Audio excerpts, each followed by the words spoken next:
ಒಲಿಂಪಿಕ್ಸ್ನಿಂದ ವಿನೇಶ್ ಫೋಗಟ್ ಈಗ ಔಟ್ ಆಗಿದ್ದಾರೆ. ಒಂದು ಚಿನ್ನ ಕುಸ್ತಿಯಲ್ಲಿ ಸಿಗಬಹುದು ಅನ್ನುವಂಥದ್ದಿತ್ತು. ವಿನೇಶ್ ಅನರ್ಹ ಸುದ್ದಿ ಕೇಳಿ ಕುಟುಂಬಸ್ಥರು ಕಣ್ಣೀರನ್ನ ಹಾಕಿದ್ದಾರೆ. ಇದು ಷಡ್ಯಂತ್ರ ಅಂತ ಬಾಕ್ಸರ್ ವಿಜೇಂದ್ರ ಸಿಂಗ್ ಹೇಳ್ತಾ ಇದ್ದಾರೆ.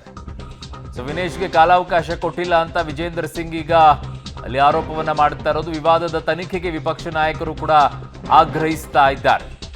ಎಸ್ಪಿ ಟಿಎಂಸಿ ಸಂಸದರಿಂದ ಈಗ ತನಿಖೆಗೆ ಆಗ್ರಹಿಸ್ತಾ ಇದ್ದಾರೆ. ಅದೇ ನಮ್ಮ ದೇಶದಲ್ಲಿರೋದ ಒಲಿಂಪಿಕ್ಸ್ನಲ್ಲಿ ಪ್ಯಾರಿಸ್ನಲ್ಲಿ ನಡೀತಾ ಇರೋದು. ದೂರು ದಾಖಲು ಮಾಡಬೇಕು ಮಾಡ್ತಾರೆ, ಬಟ್ ಅಲ್ಲಿ ಏನಾಗಿದೆ ಎಲ್ಲವೂ ಕೂಡ ಅವ್ರು ಕೇಳ್ತಾರೆ. ಬಟ್ ಅಲ್ಲಿ ಅವಕಾಶ ಮಾಡಿಕೊಟ್ಟಿಲ್ಲ, ಸಮಯಾವಕಾಶವನ್ನು ಮಾಡಿಕೊಟ್ಟಿಲ್ಲ ಅನ್ನುವಂಥದ್ದನ್ನೆಲ್ಲ ವಿಜೇಂದ್ರ ಅವರು ಹೇಳ್ತಾ ಇದ್ದಾರೆ. ಗೊತ್ತಿಲ್ಲ ಈಗ ಆ ವಿಚಾರದಲ್ಲಿ ಏನಾಗುತ್ತೆ ಅಂತ.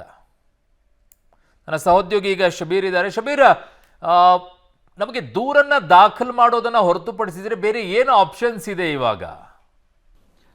ಬೇರೆ ಯಾವುದೇ ರೀತಿಯಾದಂಥ ಆಪ್ಷನ್ಗಳಿಲ್ಲ. ಯಾಕೆಂದರೆ ಸ್ಪೋರ್ಟ್ಸ್ ಅಂದಮೇಲೆ ಅಲ್ಲಿನ ನಿರ್ಣಾಯಕರು ಏನು ನಿರ್ಧಾರವನ್ನು ತೆಗೆದುಕೊಳ್ತಾರೆ ಅಥವಾ ಆ ಸಮಿತಿ ಏನು ನಿರ್ಧಾರ ತೆಗೆದುಕೊಳ್ಳುತ್ತೆ ಆ ನಿಯಮಗಳಿಗೆ ಬದ್ಧವಾಗಿ ನಾವು ಆಟವನ್ನು ಆಡಬೇಕಾಗತ್ತೆ.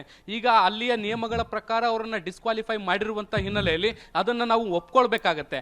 ಆದರೆ ಈ ನಡುವೆ ಎಲ್ಲಾದರೂ ಭಾಳ ದೊಡ್ಡ ಪ್ರಮಾಣದ ಅನ್ಯಾಯ ಆಗಿದೆ ಅಂದರೆ ಅದನ್ನು ಪ್ರತಿರೋಧ ಮಾಡಲಿಕ್ಕೆ ಅಥವಾ ದೂರನ್ನು ದಾಖಲಿಸಲಿಕ್ಕೆ ಅವಕಾಶಗಳು ಇರುತ್ತೆ. ಆದರೆ ವಿತ್ ಯಾವ ಹಂತದಲ್ಲಿ ಯಾವ ರೀತಿಯಾದಂಥ ಅನ್ಯಾಯ ಆಗಿದೆ ಅನ್ನೋದ್ರ ಬಗ್ಗೆ ಒಂದು ಸ್ಪಷ್ಟತೆ ಇರಬೇಕಾಗುತ್ತೆ. ಆ ಸ್ಪಷ್ಟತೆ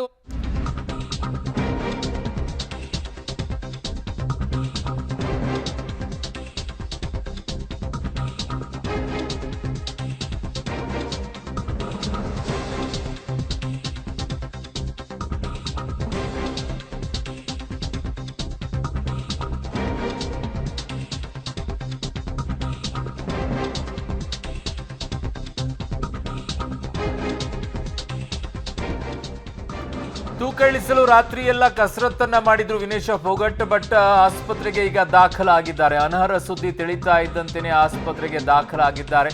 ಆಘಾತಕ್ಕೊಳಗಾಗಿದ್ದಾರೆ. ಯಾರಿಗಾದರೂ ಆಗುತ್ತೆ. ಒಬ್ಬ ಸ್ಪೋರ್ಟ್ಸ್ ಮ್ಯಾನಿಗೆ ಅವನಿಗೆ ಬಹಳ ದೊಡ್ಡ ಆಸೆ ಇರುವಂಥದ್ದು ಒಲಿಂಪಿಕ್ಸ್ ನಲ್ಲಿ ಹೋಗಬೇಕು, ಮೆಡಲನ್ನು ಪಡ್ಕೊಂಡು ಬರಬೇಕು ಅಂತ ಎಲ್ಲ ಮಾಡಿದ್ದಾರೆ, ಎಲ್ಲ ಪ್ರಯತ್ನಗಳನ್ನ ಮಾಡಿದ್ದಾರೆ. 150 ಗ್ರಾಮ್ ಹೆಚ್ಚಾಗಿದೆ ಅಂತ ಹೇಳಿ ಈಗ ಅವರನ್ನ ಅನರ್ಹಗೊಳಿಸಿರುವಂಥ ಸುದ್ದಿಯನ್ನ ಕೇಳಿ ಆಘಾತಕ್ಕೊಳಗಾಗಿ ಈಗ ಆಸ್ಪತ್ರೆಗೆ ದಾಖಲಾಗಿದ್ದಾರೆ. ನನ್ನ ಸಹೋದ್ಯೋಗಿ ಶಬೀರ್ ಇದ್ದಾರೆ. ಶಬೀರ್, ಸಹಜವಾಗಿ ಒಬ್ಬ ಸ್ಪೋರ್ಟ್ಸ್ ಮ್ಯಾನ್ ಇರುವಂತವ್ರಿಗೆ ಅದರ ಅರ್ಥ ಆಗೇ ಆಗುತ್ತೆ ಯಾವ ರೀತಿಯಾಗಿ ಪರಿಸ್ಥಿತಿ ನಿರ್ಮಾಣ ಆಗ್ಬಿಡುತ್ತೆ. ಅದು ಕೂಡ ಒಲಿಂಪಿಕ್ಸ್ ನಲ್ಲಿ ಫೈನಲ್ಗೆ ಹೋಗಿ ಹಿಂಗೆ ಆಗಿದೆ ಅಂತಂದಾಗ ಹೇಗಿದೆ ಅಂತ ಕಂಡೀಷನ್ ಏನು ಹೇಳ್ತಾ ಇದ್ರೆ, ಏನಾದರೂ ಅಪ್ಡೇಟ್ಸ್ ಬರ್ತಾ ಇದೆಯಾ ಈ ಮಾಹಿತಿ? ಒಂದು ಸ್ವಲ್ಪ ಅವರು ಮಾನಸಿಕವಾಗಿ ಕುಗ್ಗಿರುವಂತೆ ಕಾಣಿಸ್ತಾ ಇದೆ. ಹೀಗಾಗಿ ಅವರ ಆರೋಗ್ಯದಲ್ಲಿ ಏರುಪೇರುಗಳಾಗಿದ್ದಾವೆ. ಹೀಗಾಗಿ ಅವ್ರನ್ನ ಆಸ್ಪತ್ರೆಗೆ ಕೂಡ ಈಗ ಶಿಫ್ಟ್ ಮಾಡಲಾಗಿದೆ. ಟ್ರೀಟ್ಮೆಂಟನ್ನು ಕೂಡ ಕೊಡಲಾಗ್ತಾ ಇದೆ. ಬಹಳ ದೊಡ್ಡ ಪ್ರಮಾಣದಲ್ಲಿ ಆಘಾತಗೊಳ್ಳುವಂತಹ ಅಗತ್ಯ ಇಲ್ಲ ಅನ್ನುವಂಥ ಮಾಹಿತಿಗಳು ಕೂಡ ಸದ್ಯಕ್ಕೆ ಬರ್ತಾ ಇದ್ದಾವೆ. ಆದರೆ ಈ ಸುದ್ದಿ ಕೇಳ್ತಿದ್ದಂತೆ ಅವ್ರಿಗೂ ಕೂಡ ಒಂದು ರೀತಿ ಆಘಾತ ಆಗಿರುವಂಥದ್ದು, ಮಾನಸಿಕವಾಗಿ ಕುಗ್ಗದಂತೆ ಕಾಣಿಸ್ತಾ ಇದೆ. ಯಾಕೆಂದರೆ ಫೈನಲ್ಸ್ಗೆ ಬಂದಿರುವಂಥದ್ದು ಭಾರತ ಒಂದು ಐತಿಹಾಸಿಕ ದಾಖಲೆ ಬರೆಯುವಂತಹ ಅವಕಾಶ ಸಿಕ್ಕಿತ್ತು. ಕುಸ್ತಿಯಲ್ಲಿ ಈವರೆಗೂ ಕೂಡ ಚಿನ್ನ ಬಂದಿರಲಿಲ್ಲ. ಆ ಚಿನ್ನವನ್ನು ಪಡೆಯುವಂತಹ ಸದಾವಕಾಶ ಸಿಕ್ಕಿತ್ತು. ಆದರೆ ಕಡೆಯ ಹಂತದಲ್ಲಿ ಹೀಗೆ ಸ್ಪರ್ಧೆಯಿಂದ ಹೊರಗುಳಿದಿರುವಂಥದ್ದು ಅವ್ರಿಗೂ ಕೂಡ ಒಂದಿಷ್ಟು ನೋವುಂಟು ಮಾಡಿರುವಂಥ ಸಾಧ್ಯತೆಗಳಿದೆ. ಹೀಗಾಗಿ ಅವರು ಒಂದಿಷ್ಟು ಆಘಾತಕ್ಕೆ ಒಳಗಾಗಿರ್ಬೋದು. ಹೀಗಾಗಿ ಅವರನ್ನ ಸದ್ಯಕ್ಕೆ ಆಸ್ಪತ್ರೆಗೆ ಸೇರಿಸಲಾಗಿದೆ. ಟ್ರೀಟ್ಮೆಂಟ್ ಅನ್ನು ಕೂಡ ಕೊಡಲಾಗ್ತಾ ಇದೆ ಅನ್ನುವಂಥ ಮಾಹಿತಿಗಳು ಸದ್ಯಕ್ಕೆ ಬರ್ತಾ ಇದೆ. ಅರುಣ್, ಮಾನಸಿಕವಾಗಿ ಕುಗ್ಗು ಹೋಗುವಂಗೆ ಸ್ಪೋರ್ಟ್ಸ್ ಮೆನ್ಸ್ಗಳು ತುಂಬಾ ಕಡಿಮೆ ಅಂತ ಕಾಣಿಸುತ್ತೆ. ಸೋಲೆ ಬಂದಾಗಲೇ ಅದನ್ನು ಫೇಸ್ ಮಾಡುವಂಥ ಶಕ್ತಿ ಇರುತ್ತೆ. ಬಟ್ ಮೋಸ್ಟ್ಲಿ ತೂಕ ಕಡಿಮೆ ಮಾಡ್ಕೊಳ್ಳೋಕ್ಕೋಸ್ಕರ ರಾತ್ರಿ ಎಲ್ಲ ಸೈಕ್ಲಿಂಗ್ ಮಾಡಿ, ಈಗ ಸಾಮಾನ್ಯವಾಗಿ ಬಾಡಿ ಬಿಲ್ಡರ್ಸ್ಗಳಿಗೆಲ್ಲ ಅವ್ರಿಗೇನಾದರೂ ಸ್ಪರ್ಧೆ ಇದ್ದಂಥ ಟೈಮಲ್ಲಿ ಹನಿ ನೀರನ್ನು ಕುಡಿಯೋಕ್ಕೆ ಕೊಡೋದಿಲ್ಲ ಬಾಡಿ ಬಿಲ್ಡ್ ಮಾಡಬೇಕಾದ್ರೆ, ಇವೆಲ್ಲವೂ ಇದ್ದಾಗ. ಸೊ ಹಾಗೆ ಇಲ್ಲೂ ಕೂಡ ನೀರಿನ ಕಡಿಮೆ ಪ್ರಮಾಣದಲ್ಲಿ ತಗೊಂಡು ಅದರಿಂದ ಡಿಹೈಡ್ರೇಷನ್ ಏನಾದರೂ ಆಗಿ ಆಸ್ಪತ್ರೆಗೆ ದಾಖಲಾಗುವಂಥ ಪರಿಸ್ಥಿತಿ ಆಯ್ತಾ ಅಂತ?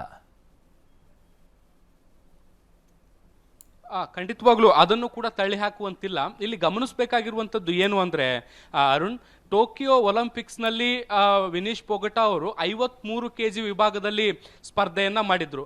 ಆದರೆ ಈಗ ಪ್ಯಾರಿಸ್ ಒಲಿಂಪಿಕ್ಸ್ನಲ್ಲಿ ಅವರು 50 kg ವಿಭಾಗದಲ್ಲಿ ಸ್ಪರ್ಧೆಯನ್ನು ಮಾಡ್ತಿದ್ದಾರೆ. 3 kg ವ್ಯತ್ಯಾಸವನ್ನು ನಾವಿಲ್ಲಿ ಗಮನಿಸಬಹುದು. 50 kg ಒಳಗಡೆ ತೂಕವನ್ನು ಇಲ್ಲಿ ಮೇಂಟೈನ್ ಮಾಡಬೇಕಾಗಿರುವಂಥದ್ದು ಮತ್ತು ಇದು ಒಂದು ಚಾಲೆಂಜಿಂಗ್ ಕೆಲಸ ಕೂಡ ಆಗಿರುವಂಥದ್ದು. ನಿರಂತರವಾಗಿ ಒಂದೇ ತೂಕವನ್ನು ಕಾಯ್ಕೊಳ್ಬೇಕಾಗಿರುವಂಥದ್ದು ಕೂಡ ಇಲ್ಲಿ ಅನಿವಾರ್ಯವಾಗಿರುತ್ತೆ. ಮತ್ತು ಪ್ರತಿ ಪಂದ್ಯಕ್ಕೂ ಮುನ್ನ ತೂಕವನ್ನು ಚೆಕ್ ಮಾಡಲಾಗುತ್ತೆ. ಸೊ ಇಲ್ಲಿ ತೂಕ 150 ಗ್ರಾಮ್ ಹೆಚ್ಚಾಗಿರುವಂಥದ್ದು ಅಥವಾ ಅದಕ್ಕೆ ಅದಕ್ಕಿಂತ ಹೆಚ್ಚು ತೂಕ ಇರುವಂಥದ್ದು ವಿನೀಶ್ ಪೊಗಟ ಅವರಿಗೆ ಮೊದಲೇ ಗೊತ್ತಾಗಿತ್ತು. ಹಾಗಾಗಿ ಅದನ್ನು ಇಳಿಸುವಂಥ ಪ್ರಯತ್ನವನ್ನು ಅವರು ನಿರಂತರವಾಗಿ ಮಾಡಿದ್ರು.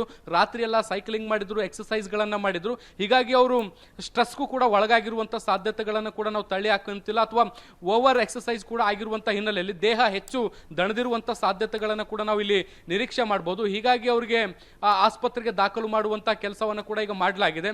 ಮುಖ್ಯವಾಗಿ ಒಂದು ಓವರ್ ಸ್ಟ್ರೆಸ್ ಮತ್ತು ಎಕ್ಸಸೈಸಸ್ಗಳು ಒಂದಾದರೆ ಮತ್ತೊಂದಿಗೆ ಸ್ಪರ್ಧೆಯಿಂದ ಹೊರಗುಳಿದಿರುವಂಥ ಆಘಾತ ಕೂಡ ಅವರಿಗೆ ಒಂದಿಷ್ಟು ನೋವುಂಟು ಮಾಡಿರುವಂಥದ್ದು. ಹೀಗಾಗಿ ಅವರ ಆರೋಗ್ಯದಲ್ಲಿ ಏರುಪೇರು ಆಗಿದೆ ಅನ್ನುವಂಥ ಮಾಹಿತಿಗಳು ಇದ್ದಾವೆ. ಅವ್ರನ್ನೀಗ ಸದ್ಯಕ್ಕೆ ಆಸ್ಪತ್ರೆಗೆ ಸೇರಿಸಲಾಗಿದೆ. ಅರುಣ್.